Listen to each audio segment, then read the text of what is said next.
for it? When I looked for good grapes, why did it yield only bad? Now, I will tell you what I am going to do to my vineyard.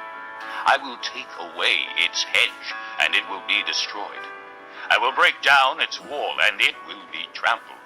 I will make it a wasteland, neither pruned nor cultivated, and briars and thorns will grow there. I will command the clouds not to rain on it. The vineyard of the Lord Almighty is the house of Israel, and the men of Judah are the garden of his delight.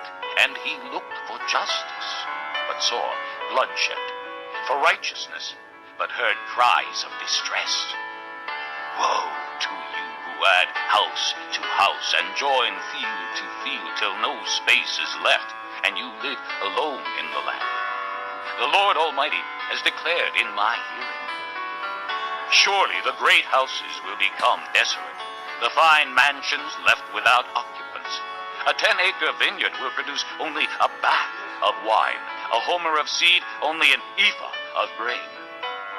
Woe to those who rise early in the morning to run after their drinks, who stay up late at night till they are inflamed with wine.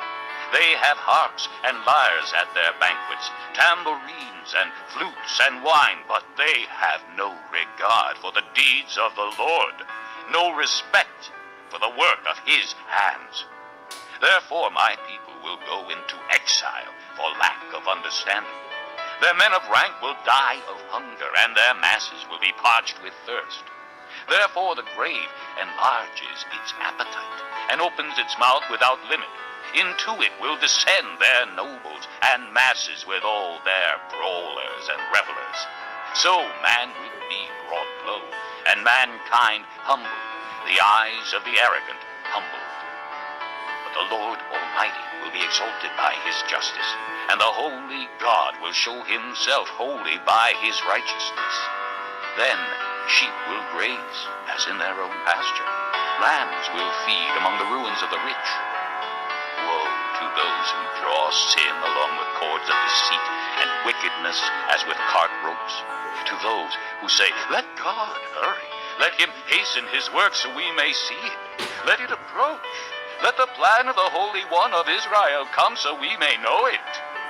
Woe to those who call evil good, and good evil, who put darkness for light, and light for darkness, who put bitter for sweet, and sweet for bitter.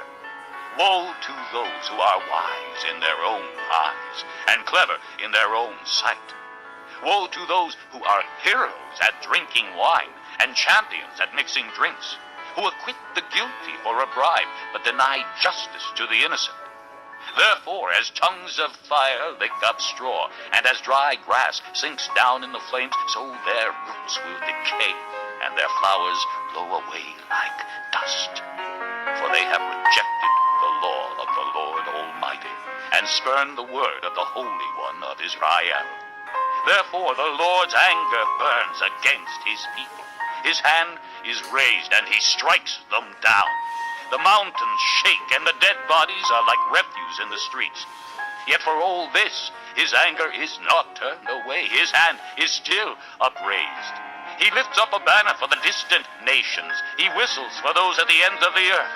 Here they come, swiftly and speedily. Not one of them grows tired or stumbles. Not one slumbers or sleeps. Not a belt is loosened at the waist. Not a sandal thong is broken.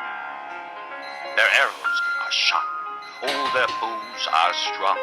Their horses' hoofs seem like flint. Their chariot wheels like a whirlwind. Their roar is like that of the lion.